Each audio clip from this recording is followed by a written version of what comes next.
आज हम 10वीं के हिंदी ब पाठ्यक्रम में सम्मिलित रचना के आधार पर वाक्य रूपांतरण विषय का अध्ययन करेंगे। जैसा कि सर्वविदित है, सभी जानते हैं कि मनुष्य एक सामाजिक प्राणी है। इसे अपने भावों और विचारों को प्रकट करने के लिए एक माध्यम की आवश्यकता होती है और यह माध्यम वह अनेक प्रकार से चुनता है, चाहे वह सांकेतिक हो, मौखिक हो या लिखित हो। मनुष्य और पशु पक्षी सभी अपने भावों को अभिव्यक्त करते हैं।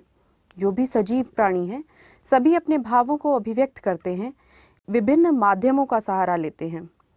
जैसे पशु पक्षी अपनी भाषा, अपनी बोली में अपने विचार प्रकट करते हैं, चाहे वो अपना क्रोध प्रकट कर रहे हैं या कोलाहल, पक्षियों का कोलाहल भी उनका एक विचार प्रकट करने का माध्यम है, परंतु इसे हम भाषा नहीं कह सकते।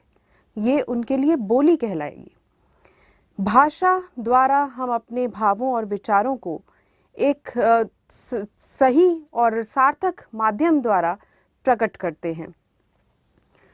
आइए, भाषा में शब्दों और वाक्यों का समावेश है, जिससे कि भाषा का निर्माण हो रहा है। अब वाक्य किसे कहते हैं? शब्द और पद पर हम पहले चर्चा कर चुके हैं कि वर्णों के मेल से शब्द बनते हैं और शब्द जब वाक्य में प्रयुक्त होते हैं तब वे पद कहलाते हैं। अब हम जानेंगे कि वाक्य किसे कहते हैं। वाक्य निश्चित क्रम में पदों का व्यवस्थित और सार्थक रूप वाक्य कहलाता है। निश्चित क्रम में अर्थात एक परफेक्ट सीक्वेंस में चल रहे हैं पदों का व्यवस्थित और सार्थक रूप। पद क्या है? शब्द ही जब वाक्य में प्रयुक्त हो रहे हैं तो पद कहलाएंगे। तो एक निश्चित क्रम में, एक सीक्वेंस में पदों का व्यवस्थित और सार्थक रूप वाक्य कहलाता है। वो व्यवस्थित स्वरूप है, आगे पीछे करने पर उनका अर्थ बदल जाएगा। तो एक व्यवस्थित रूप, एक निश्चित क्रम उसके लिए आवश्यक है और यही सार्थक रूप प्रदान करने वाला, जिसका सही अर्थ निकल रहा हो, वह वाक्य कहलाता है। जैसे तुम जाओ या संगीता पढ़ रही है। इस वाक्य में दो पद प्रयुक्त हुए हैं, तुम और जाओ। संगीता पढ़ रही है, यहाँ 4 पद प्रयुक्त हुए हैं, संगीता पढ़ रही है। अगला देखिए, नहीं या धन्यवाद। इस प्रकार हमने जाना कि एक पद के भी वाक्य हो सकते हैं और अनेक पद के भी। नहीं कहने पर भी हम कई बार अपने उद्देश्य की पूर्ति करते हैं, अपनी बात को कहने में समर्थ होते हैं। धन्यवाद कहकर भी हम अपने बात को पूर्ण रूप से सही प्रकट करते हैं, सार्थक सिद्ध करते हैं। लेकिन इस प्रकार एक पद का भी वाक्य हो सकता है और अनेक पद का भी।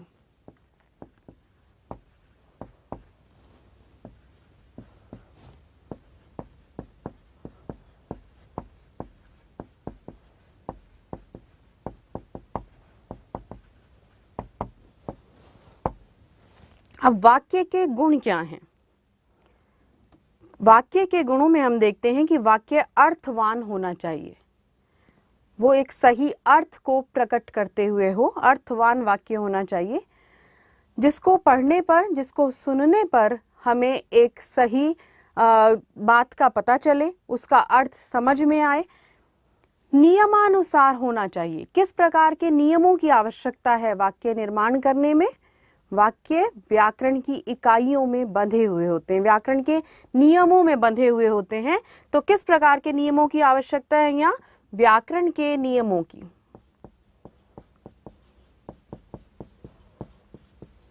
व्याकरण के नियमों की यहाँ आवश्यकता है। क्यों आवश्यकता है? यदि वाक्य इस प्रकार का हो, हम कहें राम फल खाती है,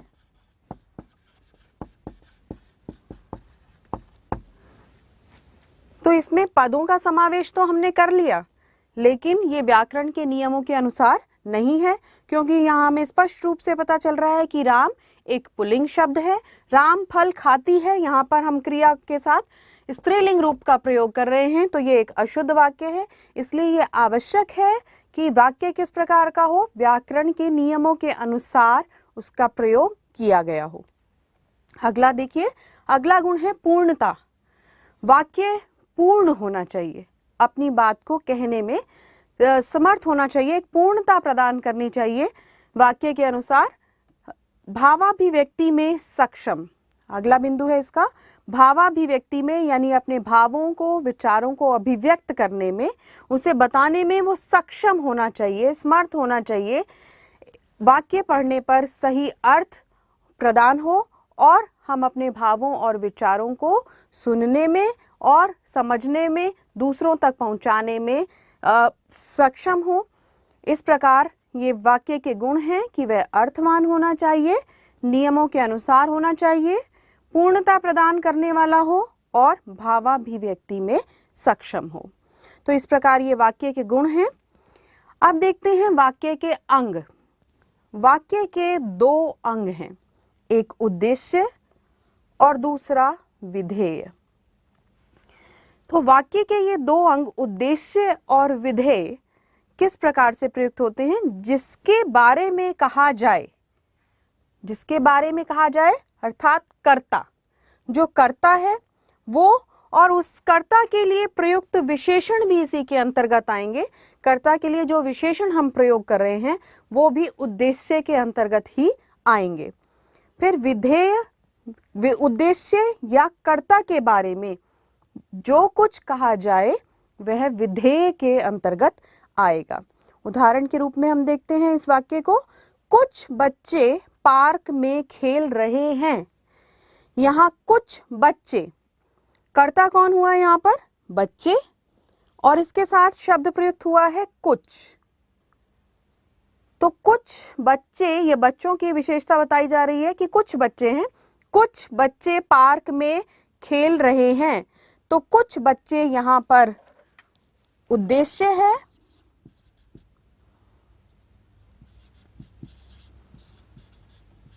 और पार्क में खेल रहे हैं ये विधेय है।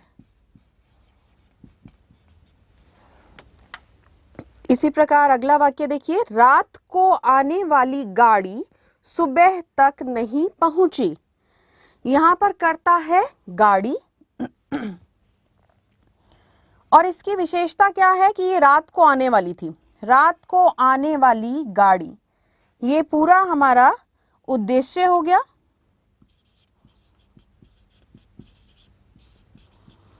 रात को आने वाली गाड़ी उद्देश्य और सुबह तक नहीं पहुंची ये भाग है विधेय। अगला वाक्य, उसके चाचा जी अपने कमरे में किताब पढ़ रहे हैं। अब यहां पर कर्ता कौन है? चाचा जी। उसके, उनके साथ प्रयुक्त हुआ शब्द है। इसके आधार पर उसके चाचा जी यहाँ पर उद्देश्य है और चाचा जी के विषय में अन्य बात यहाँ क्या बताई गई है कि वो अपने कमरे में किताब पढ़ रहे हैं। इस प्रकार अपने कमरे में किताब पढ़ रहे हैं यहाँ प्रयुक्त विधेय है। तो इस प्रकार हमने सीखा कि वाक्य क्या है? निश्चित क्रम में पदों का व्यवस्थित और सार्थक रूप वाक्य है। ये एक पद का भी हो सकता है और अनेक पदों का भी हो सकता है। इसके गुण ये आवश्यक हैं कि वह अर्थवान हो, नियमानुसार हो, पूर्णता लिए हुए हो और भावाभिव्यक्ति में सक्षम हो। वाक्य के दो अंग उद्देश्य और विधेय। उद्देश्य क्या है? जिसके बारे में कहा जाए अर्थात जो कर्ता है, और उस कर्ता के लिए प्रयुक्त विशेषण भी इस उद्देश्य के अंतर्गत सम्मिलित होंगे। फिर है विधेय। विधेय उद्देश्य या कर्ता के बारे में जो कुछ कहा जाए, वाक्य में जो उद्देश्य के अतिरिक्त जो कुछ उस कर्ता के विषय में बात हो रही है वो विधेय के अंतर्गत आएगी। अब हम जानते हैं पाठ्यक्रम के अनुसार कि रचना के आधार पर वाक्य कितने प्रकार के होते हैं। वाक्य 3 प्रकार के हैं। रचना के आधार पर, रचना यानी बनावट के आधार पर कैसे हम वाक्यों का निर्माण कर रहे हैं, इस आधार पर वाक्य 3 प्रकार के हैं। पहला है सरल वाक्य यानी सिंपल सेंटेंस, दूसरा है संयुक्त वाक्य कंपाउंड सेंटेंस, और तीसरा है मिश्र वाक्य कॉम्प्लेक्स सेंटेंस। सबसे पहले हम बात करते हैं सरल वाक्य की। सरल जैसा कि इसके नाम से ही स्पष्ट है कि एकदम सीधा साधा सरल होगा, सिंपल सेंटेंस। सरल वाक्य क्या है? जिन वाक्यों में एक ही क्रिया होती है। क्या पहचान है इसकी कि एक क्रिया होगी इसमें। उन्हें सरल वाक्य कहते हैं। सरल वाक्य में एक उद्देश्य और एक विधेय माना जाता है, लेकिन सरल वाक्य में कर्ता या उद्देश्य एक से अधिक भी हो सकते हैं, कि एक उद्देश्य भी हो सकता है और एक से अधिक उद्देश्य भी हो सकते हैं। उद्देश्य अर्थात कर्ता कि एक उद्देश्य भी हो सकता है या एक से अधिक भी हो सकते हैं।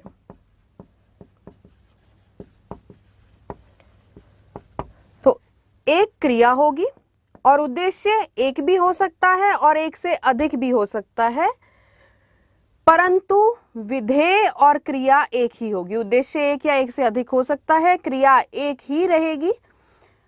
तो इस आधार पर ये सरल वाक्य की पहचान है। आइए देखते हैं उदाहरण। जैसे बस रुकी, यहाँ पर एक उद्देश्य है बस और एक ही क्रिया है रुकी, तो ये उद्देश्य है और ये इसका विधेय है। इंदु को पुस्तकें दो, यहाँ इंदु इंदु इसका उद्देश्य है इंदु को और पुस्तकें दो विधेय। माता जी ने नीतू को साड़ी दी। निखिल हंसता है। मोहन और सुरेश ने चोर को पीटा। अब इस वाक्य में अंतर है। ऊपर हमने देखा कि एक ही उद्देश्य हमारा है, वहां बस, इंदु, माताजी और निखिल एक ही उद्देश्य है, लेकिन यहाँ पर अंतर है कि मोहन और सुरेश ने चोर को पीटा। यहाँ उद्देश्य एक से अधिक प्रयुक्त हो रहे हैं, कर्ता एक से अधिक प्रयुक्त हो रहे हैं, मोहन और सुरेश, लेकिन क्रिया एक ही संपन्न हो रही है कि चोर को पीटा। पीटना क्रिया है यहाँ पर और उन्होंने चोर को पीटा, दोनों ने मिलकर काम एक ही किया है। यही इस सरल वाक्य की पहचान है कि उद्देश्य एक से अधिक हो सकते हैं, परंतु क्रिया एक ही रहेगी, एक ही क्रिया होगी, तो वहां पर सरल वाक्य होगा। आइए देखते हैं कि इसमें कर्ता और क्रिया के अलावा कर्म तथा उनके पूरक भी सम्मिलित किए जा सकते हैं। अब सिर्फ यह नहीं और एक कर्ता हो गया या कर्ता एक से अधिक हो गए तो सिर्फ वही वाक्य रहेगा, उसमें उसके पूरक भी सम्मिलित किए जा सकते हैं, कर्म को भी सम्मिलित किया जा सकता है। अब कर्म क्या है? क्रिया के साथ यदि हम क्या लगाकर प्रश्न करें तो जो उत्तर हमें प्राप्त होगा वह उसका कर्म होता है। इसमें कर्ता और क्रिया के अलावा कर्म और उनके पूरक भी सम्मिलित किए जा सकते हैं। जैसे सार्थक पढ़ा, यहाँ सार्थक कर्ता है और पढ़ा क्रिया है। सार्थक पढ़ रहा है, यहाँ सार्थक कर्ता है, फिर पढ़ रहा है, ये क्रिया और उसका विस्तार हो रहा है, क्रिया एक्सपेंड हो रही है, फैल रही है, उसका विस्तार हो रहा है। फिर पड़ोस में रहने वाला सार्थक पढ़ रहा है।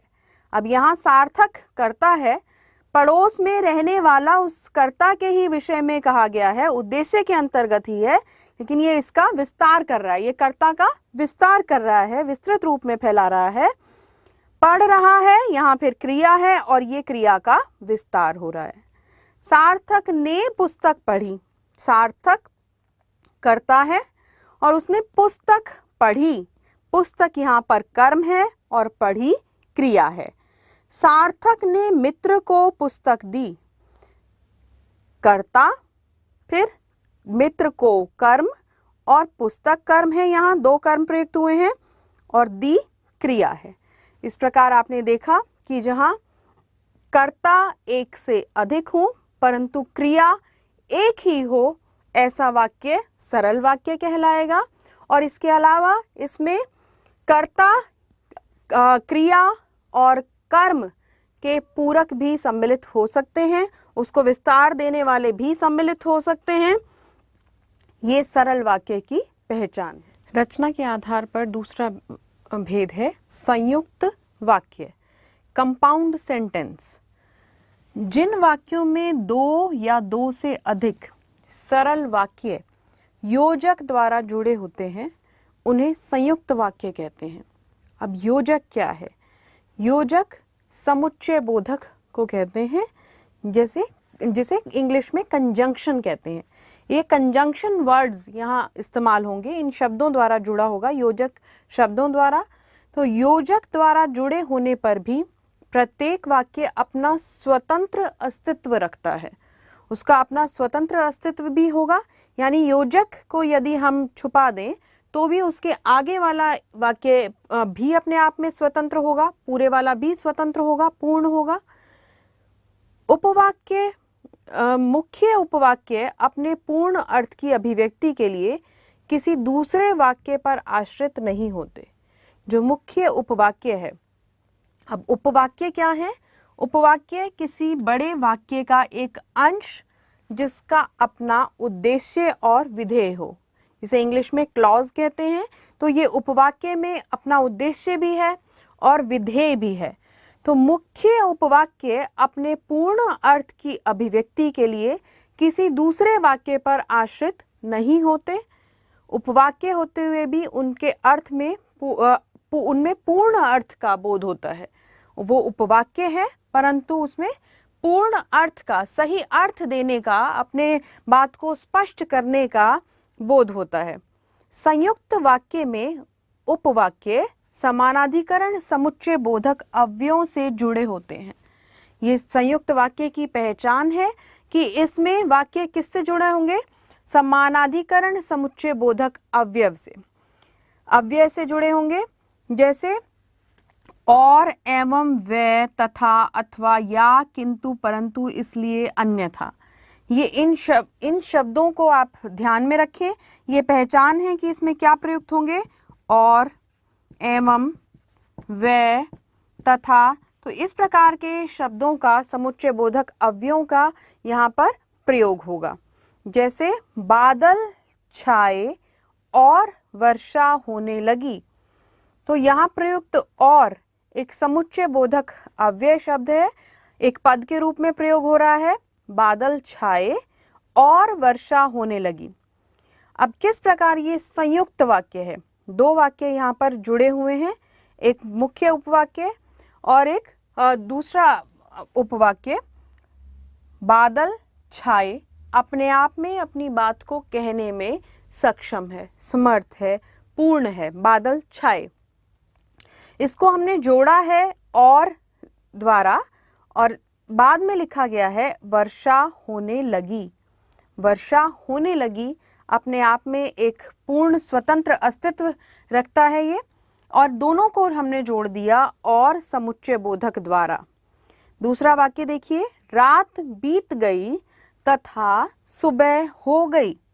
रात बीत गई अपने आप में स्वतंत्र अस्तित्व रखता है। इसके बाद लिखा सुबह हो गई भी अपने आप में एक स्वतंत्र अस्तित्व रखता है। इसको हमने जोड़ा है इस तथा के द्वारा। तो तथा यहाँ इस समुच्चय बोधक अव्यय का प्रयोग किया गया है। अब तीसरा उदाहरण देखिए, रोहन मुंबई गया व सतीश पंजाब गया। रोहन मुंबई गया अपने आप में स्वतंत्र है, फिर सतीश पंजाब गया भी स्वतंत्र है, और इन दोनों को हमने जोड़ दिया व समुच्चय बोधक द्वारा। तो ये एक संयुक्त वाक्य बन गया। आप पहले आराम करेंगे या आपके लिए भोजन ले आऊं? तो आप पहले आराम करेंगे या आपके लिए भोजन ले आऊं। आप पहले आराम करेंगे अपने आप में पूर्ण है, स्वतंत्र है, और इसके बाद यदि हम या हटाएं और इसके पीछे का भाग देखें, आपके लिए भोजन ले आऊं, तो ये भी अपने आप में पूर्ण अर्थ प्रदान करने वाला उपवाक्य है। इस प्रकार हमने इन दो स्वतंत्र वाक्यों को जोड़ दिया है या द्वारा। तुम नहीं जा सकती तो सुमित को भेज दो। तो तुम नहीं जा सकती अपने आप में एक पूर्ण वाक्य है, सुमित को भेज दो भी अपने आप में एक पूर्ण वाक्य है। इन दोनों को हमने जोड़ दिया तो द्वारा। इस प्रकार आपने देखा कि जहां वाक्य में दो या दो से अधिक सरल वाक्य योजक द्वारा अर्थात समुच्चय बोधक द्वारा जुड़े हों, वहां संयुक्त वाक्य होता है। और किस प्रकार के समुच्चय बोधक शब्दों का यहाँ प्रयोग किया जाएगा? और, एवं, व, तथा, अथवा, या, किंतु, परंतु, इसलिए, अन्यथा आदि। ये पहचान है कि इन शब्दों को आप ध्यान रखेंगे, ये संयुक्त वाक्य के लिए प्रयुक्त होंगे। यदि आपको दो सरल वाक्य दिए हैं तो उसको संयुक्त वाक्य बनाने के लिए आप इनका प्रयोग करेंगे। उसने मेहनत नहीं की, फलतः सफलता नहीं मिली। तो उसने मेहनत नहीं की, यहाँ फलतः द्वारा हमने वाक्य को संयुक्त किया है। इसी प्रकार अगला, तुमने मना किया था इसलिए मैं नहीं आया। तो तुमने मना किया था अपने आप में एक स्वतंत्र वाक्य है। मैं नहीं आया, यह भी अपने आप में स्वतंत्र वाक्य है। इन दोनों को हमने इसलिए द्वारा जोड़ दिया, ये ध्यान रखना है। और साथ में ये पहचान है इसकी कि उपवाक्य यानी जिसका अपना उद्देश्य और विधेय हो, दोनों ही तरफ हम देखेंगे कि उद्देश्य भी है और विधेय भी है। इस दूसरी तरफ भी समुच्चय बोधक के दूसरी तरफ भी हम देखेंगे तो यहाँ भी एक उद्देश्य और एक विधेय हमें नजर आएगा। रचना के आधार पर वाक्य का तीसरा भेद है मिश्र वाक्य, कॉम्प्लेक्स सेंटेंस। जिस वाक्य में एक प्रधान मुख्य उपवाक्य के साथ एक या एक से अधिक आश्रित उपवाक्य हों, उसे मिश्र या मिश्रित वाक्य कहते हैं। एक प्रधान मुख्य उपवाक्य होगा और उसके साथ एक या एक से अधिक आश्रित उपवाक्य। आश्रित का मतलब आधारित, उस पर बेस्ड है, उस पर निर्भर है। स्वतंत्र वाक्य को प्रधान वाक्य तथा शेष उपवाक्य को आश्रित उपवाक्य कहते हैं। एक जो स्वतंत्र वाक्य है वो प्रधान वाक्य कहलाएगा वहां, और बाकी जो उस पर आधारित वाक्य हैं उसे आश्रित उपवाक्य कहते हैं। इन्हें जोड़ने का काम वैधिकरण समुच्चय बोधक अव्यय जैसे कि, जब, जिस, जिन, जहां, जो आदि करते हैं। जैसे कि उदाहरण में देखते हैं, मुझे मालूम है कि मोहन विद्यालय नहीं गया। तो की द्वारा इसको जोड़ा गया, इस पर आधारित है। मुझे मालूम है कि मोहन विद्यालय नहीं गया। जो परिश्रम करता है उसे सफलता मिलती है। जिसे आप ढूंढ रहे हैं वह मैं नहीं हूं। ज्यों ही पढ़ने बैठा बिजली चली गई। जहां तुम रहते हो मैं भी वहीं रहता हूं। अब जैसे आप चाहते हैं कि भारत तरक्की करे, यहां आप चाहते हैं प्रधान उपवाक्य है और भारत तरक्की करे आश्रित उपवाक्य है। क्योंकि आप चाहते हैं प्रधान उपवाक्य है, प्रमुख है, स्वतंत्र है, फिर इस पर आधारित है कि भारत तरक्की करे। प्रधानाचार्य ने बताया कि कल विद्यालय में अवकाश रहेगा। प्रधानाचार्य ने बताया यहाँ मुख्य उपवाक्य है और कल विद्यालय में अवकाश रहेगा उस पर आधारित है, आश्रित है। मोहित ने उस युवक को पीटा जिसने जेब काटी थी। तो मोहित ने उस युवक को पीटा प्रधान वाक्य, जिसने जेब काटी थी, जेब काटी थी उस पर आधारित है, आश्रित। अगला उदाहरण देखिए, जो पैसे मिले थे वे खर्च हो गए। जो पैसे मिले थे यहाँ आश्रित उपवाक्य है और मुख्य वाक्य है वे खर्च हो गए। तो इस प्रकार आश्रित या गौण उपवाक्य अपने अर्थ की अभिव्यक्ति के लिए मुख्य यानी प्रधान उपवाक्य पर आश्रित रहता है, उस पर आधारित रहता है। इस प्रकार हमने 3 प्रकार के वाक्य पढ़े, सरल वाक्य, संयुक्त वाक्य और मिश्र वाक्य। क्या पहचान है? सरल वाक्य में एक उद्देश्य, एक विधेय, साथ ही ऐसा भी हो सकता है कि उद्देश्य यानी कर्ता एक से अधिक हो परंतु क्रिया एक ही रहेगी। संयुक्त वाक्य जब 2 या 2 से अधिक सरल वाक्य योजक द्वारा जुड़े हों, समुच्चय बोधक द्वारा जुड़े हों। किस प्रकार के शब्द होंगे वो? और, एवं, व, तथा, अथवा, किंतु, परंतु। अब संयुक्त वाक्य और मिश्र वाक्य दोनों में क्या अंतर है? आप कहेंगे कि यहाँ पर भी कुछ दो वाक्य जोड़ रहे हैं, यहाँ भी दो वाक्य जोड़ रहे हैं, लेकिन दोनों के जुड़ने में क्या अंतर है? यहाँ जो दो वाक्य जुड़ रहे हैं वो अपना स्वतंत्र अस्तित्व लिए हुए हैं, अलग अलग हैं। जैसे बादल छाए और वर्षा होने लगी, तो यहाँ बादल छाए एक वाक्य, वर्षा होने लगी दूसरा वाक्य हो सकता है, और द्वारा हमने इसे जोड़ दिया। अब यहाँ पर मिश्र वाक्य में एक वाक्य दूसरे के ऊपर आधारित है, उस पर डिपेंड करता है। यदि हम कहें मुझे मालूम है, तो ये वाक्य अस्पष्टता उत्पन्न करने वाला है कि क्या मालूम है, एक प्रश्न चिन्ह उभर कर आता है। मोहन विद्यालय नहीं गया, तो इस प्रकार एक मुख्य उपवाक्य और एक उस पर आश्रित उपवाक्य जुड़े होते हैं। जो परिश्रम करता है उसे सफलता मिलती है। अब कहें जो परिश्रम करता है, तो इस प्रकार ये अपूर्णता स्थापित करने वाला है, उसे सफलता मिलती है, ये भी अपने आप में अस्पष्टता उत्पन्न करता है। तो इसमें मिश्र वाक्य और संयुक्त वाक्य में यही अंतर है कि संयुक्त वाक्य में जो समुच्चय बोधक शब्द जुड़े हैं, उनके अलावा आगे या पीछे यदि हम उन पर उनको हटा दें, उसके स्थान पर पूर्ण विराम भी यदि हम लगा दें, तो वो दो सरल वाक्यों का निर्माण करता है। परंतु मिश्र वाक्य में ऐसा नहीं है, वो दो वाक्य एक दूसरे पर आधारित हैं। यदि एक को अलग करते हैं तो दूसरे का अपना स्वतंत्र अस्तित्व दिखाई नहीं देगा। अब हम चर्चा करेंगे वाक्य रूपांतरण के विषय में। रूपांतरण यानी रूप का अंतर, रूप को किस ढंग से बदला जा रहा है। एक प्रकार के वाक्य को दूसरे प्रकार के वाक्य में बदलना वाक्य रूपांतरण या वाक्य परिवर्तन कहलाता है। जैसे सरल वाक्य को संयुक्त में बदलना, संयुक्त को मिश्र में बदलना या मिश्र को सरल में बदलना। तो इस प्रकार वाक्य का एक रूप से दूसरे रूप में परिवर्तित करना वाक्य को वाक्य रूपांतरण कहलाता है। इसके लिए हमें कुछ बिंदु ध्यान में रखने होते हैं, याद रखने योग्य कुछ बातें हैं जिन पर हम चर्चा करते हैं। पहला है वाक्य के अर्थ में परिवर्तन ना हो। जब हम वाक्य रूपांतरण कर रहे हैं, एक वाक्य को दूसरे प्रकार के वाक्य में बदल रहे हैं, तो ध्यान रखने की बात है कि उसके अर्थ में परिवर्तन नहीं होना चाहिए। वाक्य की बनावट में बदलाव आ सकता है, बनावट में बदलाव आएगा क्योंकि कहीं वो सरल है तो दूसरी जगह हम संयुक्त बना रहे हैं या मिश्र बना रहे हैं, तो इस प्रकार उस बनावट में, उस रचना में अंतर आ जाएगा।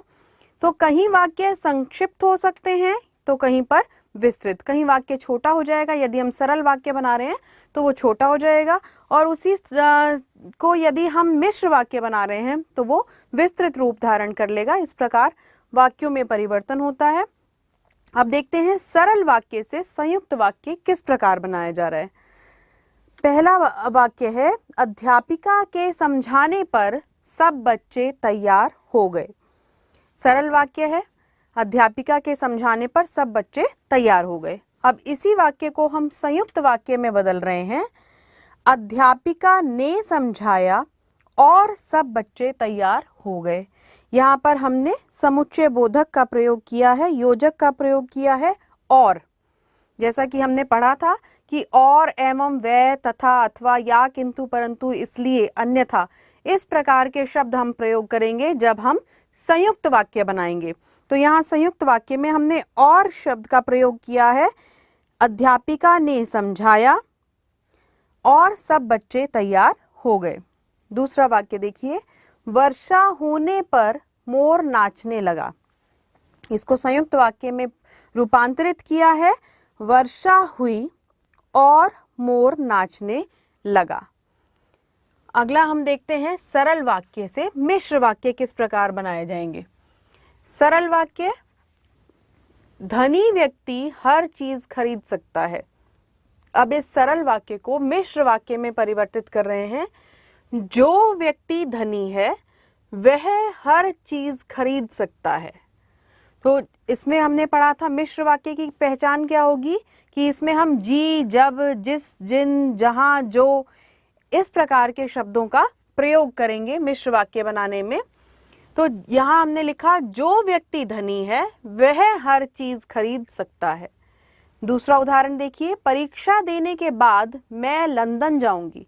एक सरल वाक्य है, एक उद्देश्य है, एक विधेय है।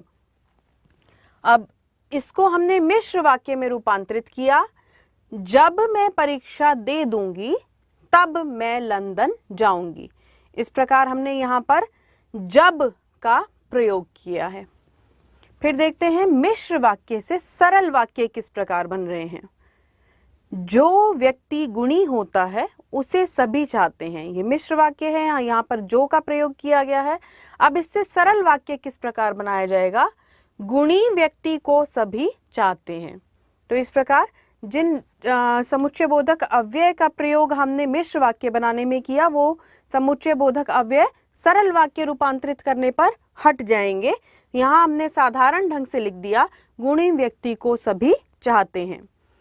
दूसरा वाक्य, जब वह घर पहुंचा तब सभी सो रहे थे। तो ये मिश्र वाक्य है, जब वह घर पहुंचा तब सभी सो रहे थे। इसको हमने सरल वाक्य में रूपांतरित किया है, घर पहुंचने पर उसने सभी को सोता हुआ पाया। तो ये सरल वाक्य में रूपांतरित हो गया है। अगला देखिए, संयुक्त वाक्य से सरल वाक्य बनाने हो तो किस प्रकार बनाएंगे। रात बीत गई तथा सुबह हो गई, ये एक संयुक्त वाक्य है। इसको सरल वाक्य में परिवर्तित कर रहे हैं तो हम समुच्चय बोधक अव्यय यहाँ से हटा देंगे और वाक्य में कुछ बदलाव आ जाएगा, जैसे रात बीतने पर सुबह हो गई। दूसरा वाक्य देखिए, मैं घर से बाहर निकला और बारिश होने लगी। सरल वाक्य बनाएंगे इसका, मेरे घर से बाहर निकलते ही बारिश होने लगी। अगला देखते हैं हम, संयुक्त वाक्य से मिश्र वाक्य में किस प्रकार रूपांतरित किया जाता है। संयुक्त वाक्य है, बारिश शुरू हुई और सब भागने लगे। इसको हमने मिश्र वाक्य में परिवर्तित किया, जैसे ही बारिश शुरू हुई वैसे ही सब भागने लगे। तो यहाँ जैसे वैसे का प्रयोग कर दिया हमने मिश्र वाक्य बनाने के लिए। अनीता परिश्रमी थी इसलिए कक्षा में प्रथम आई। यहाँ इसलिए के द्वारा हमने संयुक्त वाक्य का निर्माण किया है। अब यहाँ देखिए, जब अनीता ने परिश्रम किया तब कक्षा में प्रथम आई। इस प्रकार हमने मिश्र वाक्य बना दिया, जहाँ एक वाक्य दूसरे वाक्य पर निर्भर कर रहा है, आश्रित है। जब अनीता ने परिश्रम किया तब कक्षा में प्रथम आई। अनीता का परिश्रम उसके प्रथम आने पर आधारित है, या प्रथम आई है वो इसलिए किस कारण से, परिश्रम के कारण, यानी एक वाक्य दूसरे के ऊपर आश्रित हो रहा है। इस प्रकार हमने देखा कि वाक्यों का रूपांतरण किस आधार पर किया जाएगा, सरल से संयुक्त या संयुक्त से मिश्र या मिश्र से सरल बनाना। हमने इस प्रकार वाक्य रूपांतरण को जाना। वाक्य रूपांतरण एक प्रकार के वाक्य का दूसरे प्रकार के वाक्य में बदलना। आइए अब हम कुछ और अन्य उदाहरणों के विषय में जानते हैं। आइए देखते हैं कि इन उदाहरणों में हम किस प्रकार सरल वाक्य को संयुक्त में या संयुक्त को मिश्र में परिवर्तित करते हैं। पहला वाक्य है, वह फल खरीदने के लिए बाजार गया। इसका संयुक्त वाक्य में रूपांतरण करेंगे तो वाक्य बनेगा, उसे फल खरीदने थे इसलिए वह बाजार गया। अब इसी को हम यदि मिश्र वाक्य में परिवर्तित करें तो वाक्य किस प्रकार बनेगा, क्योंकि उसे फल खरीदने थे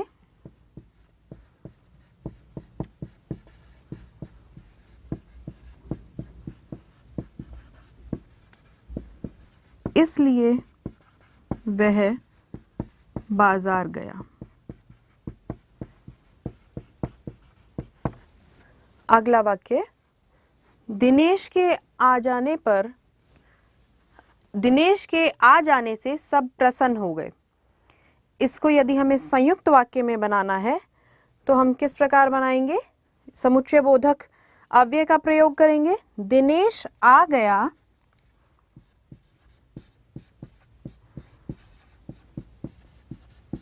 अतः सब प्रसन्न हो गए।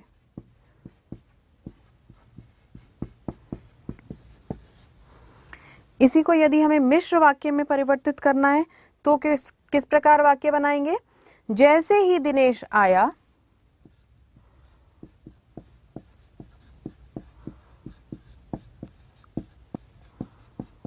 वैसे ही सब प्रसन्न हो गए।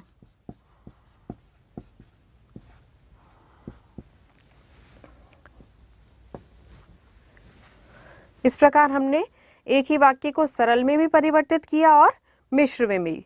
अगला उदाहरण देखते हैं। आज अधिक वर्षा से मौसम सुहावना हो गया। ये सरल वाक्य है।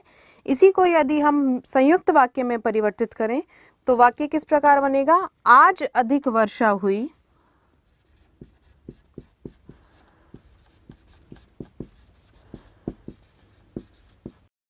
और मौसम सुहावना हो गया। अब यदि इसी वाक्य को हमें मिश्र वाक्य में परिवर्तित करना है तो होगा, चूंकि आज अधिक वर्षा हुई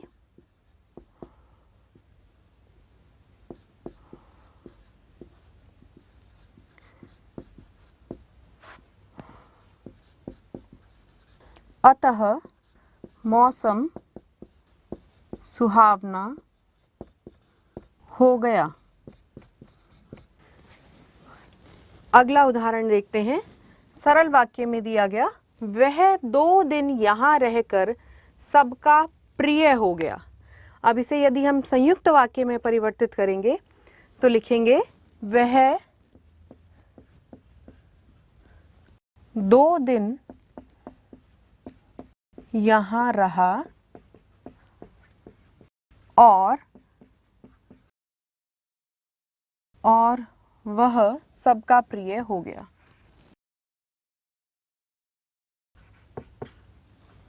इसी को मिश्र वाक्य में परिवर्तित किया गया, जब वह 2 दिन यहाँ रहा तब सबका प्रिय हो गया। अगला उदाहरण देखते हैं हम। सरल वाक्य में दिया हुआ है, सोनम गरीब होते हुए भी ईमानदार है। इसे यदि हम संयुक्त वाक्य में बदलेंगे तो क्या होगा? सोनम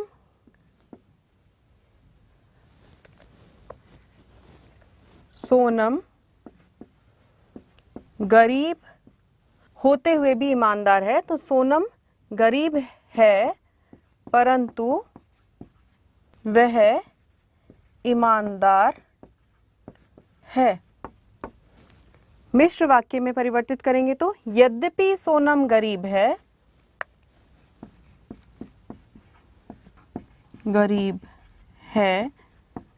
फिर भी या तथापि फिर भी वह ईमानदार है। अगला उदाहरण दिया है संयुक्त वाक्य में। इसका हमें सरल और मिश्र वाक्य बनाना है। रजत बीमार था फलतः वे विद्यालय नहीं गया। इसे सरल वाक्य में परिवर्तित करेंगे तो, रजत बीमार होने के कारण विद्यालय नहीं गया। इसी को यदि हम मिश्र वाक्य में बदलेंगे तो वाक्य होगा, क्योंकि रजत बीमार था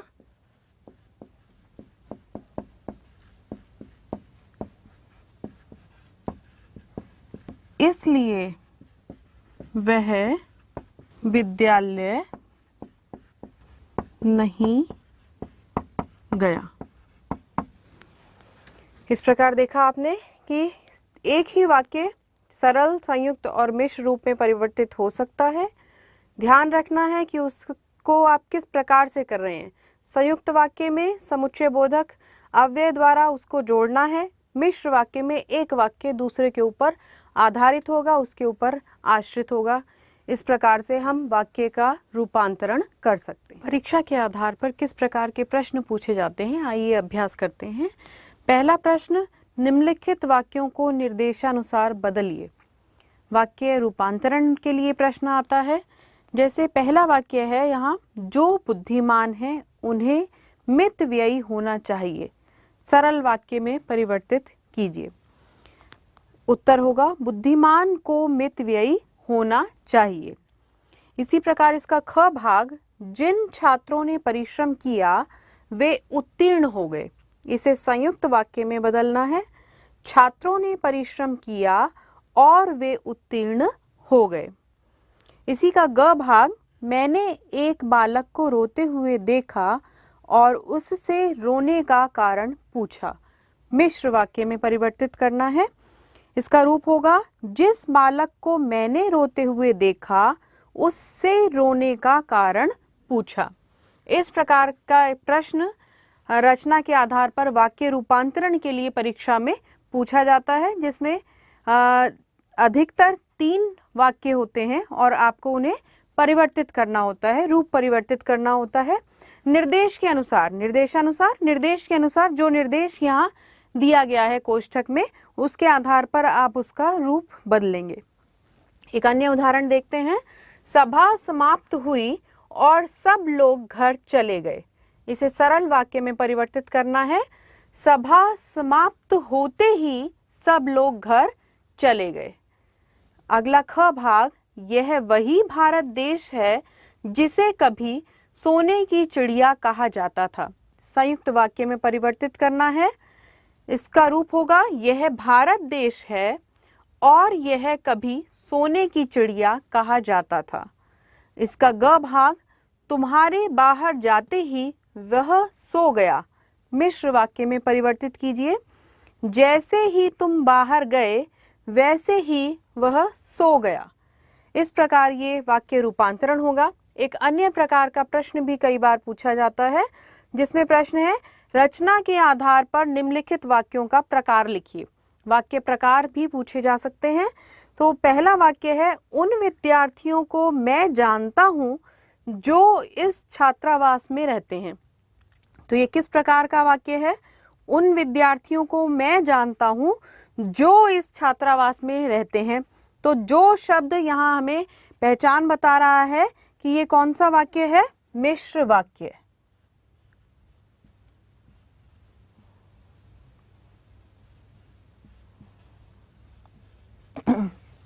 इसका दूसरा उदाहरण देखिए। गिलास नीचे गिरा और टूट गया। और पद यहाँ पर दर्शा रहा है कि ये किस प्रकार का वाक्य है? संयुक्त वाक्य।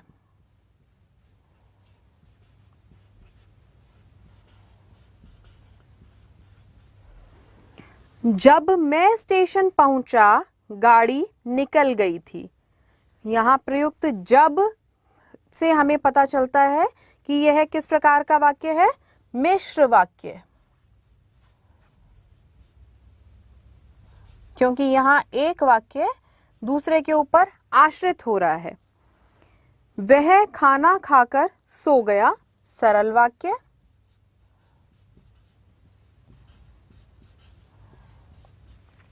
वह केवल पढ़ती ही नहीं बल्कि पढ़ाती भी है। तो इस प्रकार कौन सा वाक्य है ये? संयुक्त वाक्य।